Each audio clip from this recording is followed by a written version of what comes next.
Bonjour les enfants, donc on se retrouve pour une nouvelle vidéo. Cette fois-ci, on va voir ensemble le chapitre numéro 21 qui s'intitule Dieu est miséricordieux, le Fils prodigue. Donc, avant de commencer cette leçon, donc voilà, moi j'enregistre aujourd'hui, on est le 1er mai. Je vais essayer de mettre ça en ligne pour que vous puissiez vous le regarder aussi ce jour, le 1er mai, parce que le 1er mai c'est un jour qui est important. Saint Joseph le travailleur, qui n'est autre que Saint Joseph, époux de la Vierge Marie et Père terrestre du Messie de Jésus. Donc voilà, c'est quelqu'un qui est très important pour nous, qui est très important pour l'Église. Donc il est connu comme le saint patron de l'Église universelle. Qu'est-ce que ça veut dire? Ça veut dire que l'Église s'est confiée à Saint Joseph pour que, comme Saint Joseph a accompagné Jésus tout au long de sa vie, et ben, que Saint Joseph puisse continuer à accompagner l'Église pour qu'elle puisse grandir et qu'elle puisse propager l'amour de Dieu dans le monde. Aujourd'hui aussi, donc le mois de mai, c'est un mois qui est dédié à la Vierge Marie. Je vous invite à prier spécialement la Sainte Vierge, soit en famille, soit vous tout seul, tous les jours. Une petite prière pour demander à la Sainte Vierge ben voilà, qu'elle puisse nous apporter plein de bonnes choses, surtout dans cette période qui est difficile en confinement. Donc voilà, on va commencer la leçon comme d'habitude par une prière. Donc, Shmit Baba Brona Rocha Chala Amin.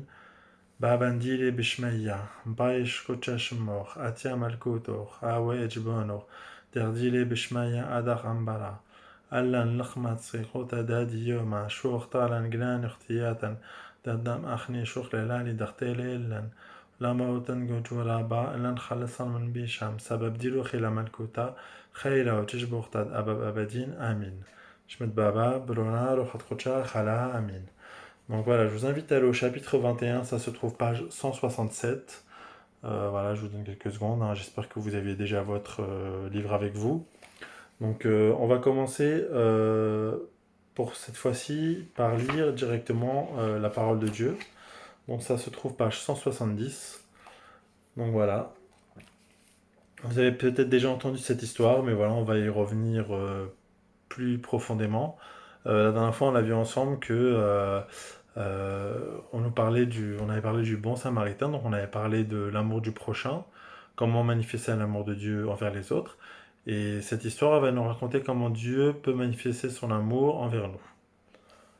Un jeune homme, un jeune homme avait deux fils. Le plus jeune dit à son père, Père, donne-moi la part d'héritage qui me revient. Et le père fit le partage de ses biens.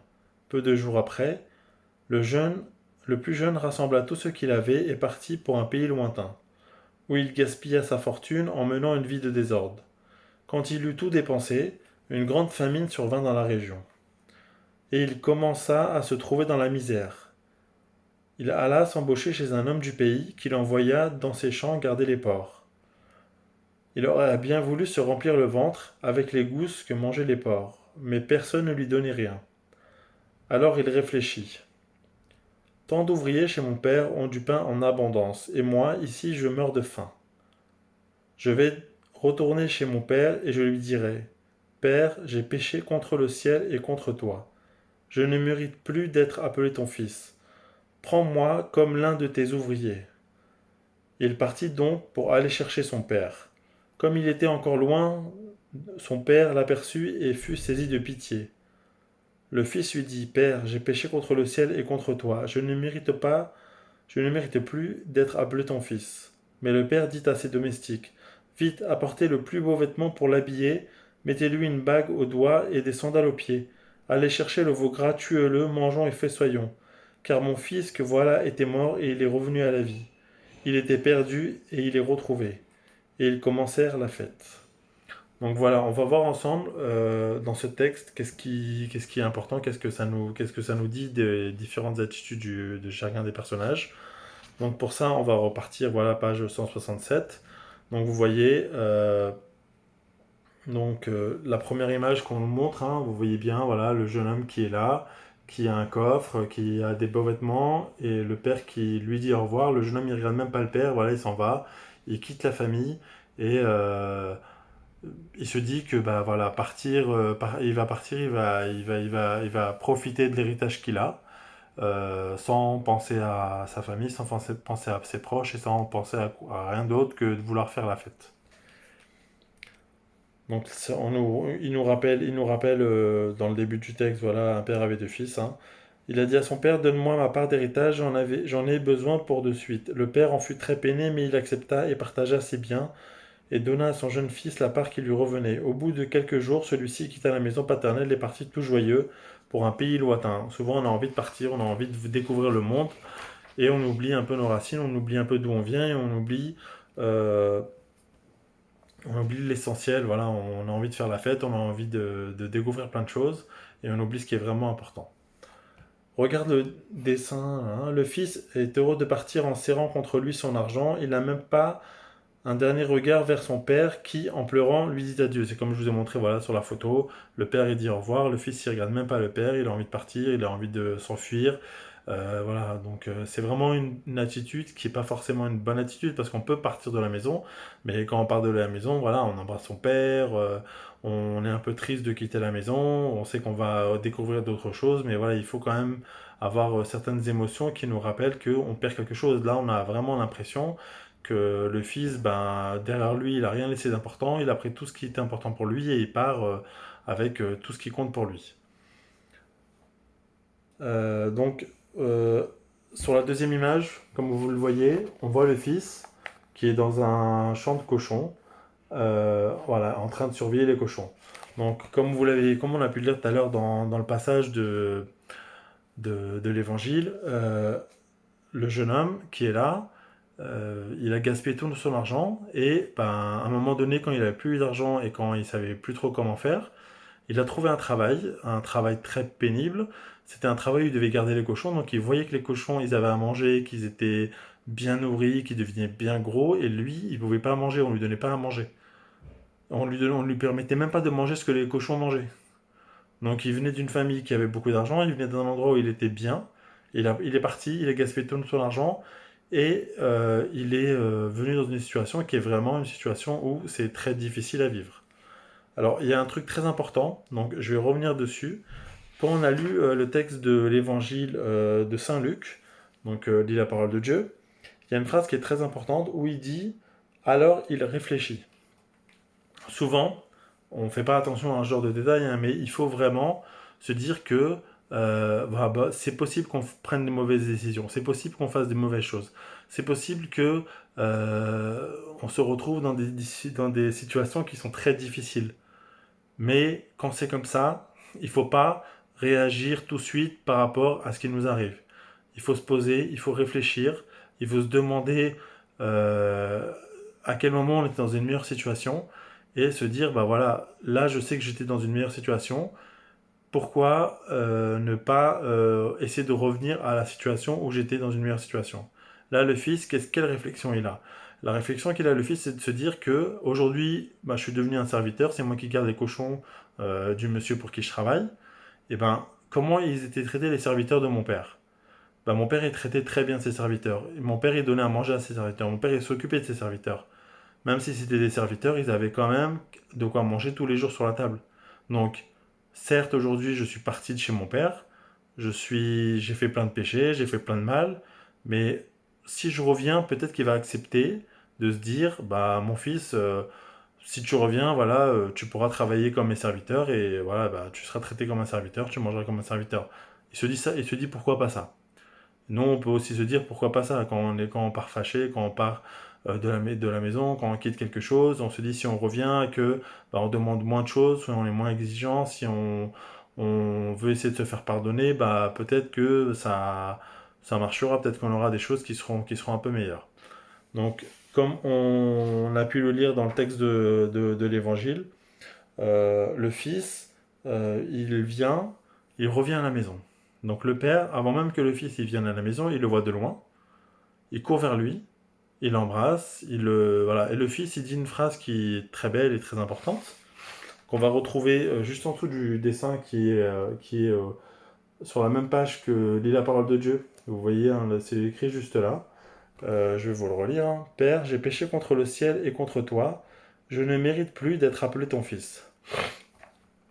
Ouais, souvent quand on fait des péchés graves, quand on fait des choses mauvaises, on pense que on mérite plus certaines choses.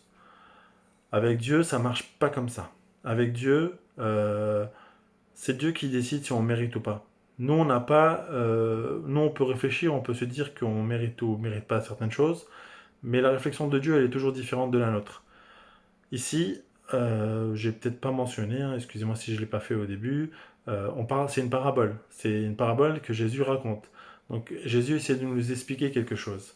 Donc dans la parabole, il faut essayer de comprendre qui sont les personnages. Nous, on pourrait s'identifier à ce fils prodigue qui, ben, on reçoit plein de choses et on aimerait bien faire des choses de nous-mêmes sans que personne nous aide.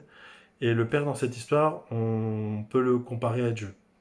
On peut se dire que le père dans cette histoire, c'est Dieu. Et Dieu, quand il nous voit revenir à lui, eh ben, il est très heureux de nous voir revenir à lui. Dans d'autres textes de l'Évangile, il nous dit que il préfère voir une personne mauvaise se convertir et redevenir une bonne personne que 99 personnes qui restent toujours de bonnes personnes. Pourquoi? Parce que l'amour de Dieu se manifeste encore plus dans ces personnes-là qui étaient dans une mauvaise situation et qui redeviennent des bonnes personnes euh, après avoir eu des moments difficiles. Donc, euh, voilà, donc sur la fin du texte, on voit que le, le père, il accueille le fils comme si son fils était mort et qu'il revient à la vie. Qu'est-ce que ça veut dire? Bah, ça veut dire que voilà, quand on est dans le péché, eh ben, on, on coupe le lien qu'on a avec Dieu. C'est ça le péché. Le péché, c'est couper le lien qu'on a avec Dieu. Dieu, il est toujours là à essayer de venir vers nous. Et que nous, quand on pêche, c'est que on fait comme le Fils sur la première image là, qu'on a vu tout à l'heure ensemble. Hein. Excusez-moi, je l'ai perdu un peu. Sur la première image, vous voyez, quand on pêche, eh ben, on tourne le dos à Dieu, on s'en va, et même pas on a un regard pour se dire est-ce que Dieu nous regarde ou pas. On évite Dieu. C'est ça le péché. Et vous, aujourd'hui, vous êtes de temps en temps un peu aussi ce fils prodigue comme moi je le suis. De temps en temps, on tourne le regard vers Dieu. On arrête de regarder Dieu. On le quitte. Mais Dieu, lui, il ne nous abandonne jamais. Je sais qu'on est dans une période qui est très difficile. On peut se poser plein de questions. Mais il y a une chose pour laquelle il faut vraiment que vous soyez sûr à 100%, à 1000%, à 2000% s'il faut. Dieu vous abandonne jamais. Dieu, il est toujours là pour vous. Donc, dans le titre de la leçon d'aujourd'hui, il y avait un mot qui est très important, c'est le mot miséricorde. Qu'est-ce que c'est que la miséricorde? Je vais vous l'expliquer d'une manière assez particulière. C'était un prêtre qui me l'avait raconté et que moi j'ai gardé ça comme exemple parce que je pense que c'est un très bon exemple et je pense que vous pouvez garder cet exemple pour toute votre vie. Qu'est-ce que c'est que la miséricorde? La miséricorde, le prêtre nous disait ça, il nous disait que c'était comme une corde que Dieu il nous envoie pour nous sortir de notre misère. Qu'est-ce que c'est que notre misère? Notre misère, c'est le péché. Le péché, faire le mal, désobéir à Dieu, c'est ça le péché. Eh bien, Dieu, il veut toujours nous aider à nous sortir de ce péché. Donc il nous envoie une corde. Et c'est quoi la corde que Dieu nous envoie? Eh bien, c'est sa parole. Sa parole, on la retrouve dans les évangiles, on la retrouve dans ce que Jésus a pu nous dire. Donc il faut vraiment, vraiment, dans toute votre vie, vous nourrir de cette parole. Se nourrir de la parole de Dieu, ça veut dire qu'il faut lire l'évangile, il faut essayer de le comprendre, il faut peut-être écouter des fois Enfin pas des fois, hein, il faut écouter des commentaires de prêtres, des homélies de prêtres qui nous expliquent ben, qu'est-ce que raconte ce passage, parce que comme vous avez vu, il y a beaucoup de paraboles, il y a pas mal de choses qui sont des fois un peu imagées, donc c'est peut-être un peu compliqué de les comprendre, mais ben, toute votre vie, il faut vous nourrir de la parole de Dieu, il faut lire la parole de Dieu, c'est très important. Donc voilà, donc Dieu nous envoie cette corde qui est la parole de Dieu pour nous sortir de sa misère, et il nous a même envoyé son Fils pour qu'il nous fasse sortir de cette misère. Et il nous a pas envoyé que ça, il nous a envoyé plein de choses, dont une qui va arriver là, nous, dans notre calendrier liturgique, à la fin du mois de mai, qui est la fête de la Pentecôte avec l'Esprit Saint, mais on aura l'occasion dans les prochaines semaines de revenir dessus, revenir sur la fête de l'Ascension. Donc voilà, je vous parlerai de ces fêtes-là dans quelques prochaines vidéos, je ne sais pas exactement laquelle. Donc voilà, qu'est-ce qu'il faut retenir de cette histoire du fils prodigue? Donc ce fils prodigue, il a péché, il s'est détourné de Dieu, mais quand il a compris qu'il était dans une situation qui était vraiment très mauvaise, il a compris que Dieu, lui, était toujours là pour venir vers lui. Il était toujours là pour venir le récupérer. Voilà, il faut surtout pas oublier la petite phrase que je vous ai lue tout à l'heure, alors il réfléchit. Voilà, on ne peut pas sortir de situation si on ne se pose pas, si on ne prend pas le temps de réfléchir à comment se sortir de cette situation. Et souvent, on va se rappeler de moments où on n'était pas forcément dans de mauvaises situations, et ces moments, c'est les moments où on était proche de Dieu. Donc, prenez votre temps, réfléchissez, surtout que voilà, vous êtes en année de préparation de communion. Donc vraiment, prenez votre temps dans votre cœur de vous dire bah, pourquoi je veux prendre la première communion, qu'est-ce que c'est que pour moi la première communion. Voilà, donc cette vidéo prend fin là. On va faire une petite prière à Marie, comme je l'ai dit, c'est le mois de la Sainte Vierge Marie, le mois de mai. Donc n'hésitez pas à poser des questions, hein. Je vous le dis comme à chaque fois, toutes les questions sont les bienvenues, j'essaierai de vous répondre. Je prie pour vous, priez pour moi, priez pour que on puisse se retrouver très vite et continuez à réviser vos prières, continuez à regarder les vidéos qui, je l'espère, vous aident à vous préparer dans votre année de communion. Je sais que c'est pas facile, le confinement, je sais que c'est pas facile de juste regarder une vidéo, mais voilà, si vous avez besoin, je suis là pour vous et bah, je vous dis à très bientôt. Donc on va prier la Sainte Vierge et je vais vous quitter là. Shmed Baba Bruna Rohatkocha Halamin. Shlama Lachmadiam, Mlitaname, Maran Mach, Borachta Binche, Borchere Pelet Kasach Isho, Mat Meliam, Nimdaram, Salam Badalan, Achniatai, Dago San, Matan Amin. Shmed Baba Bruna Rohatkocha Halamin. À très bientôt.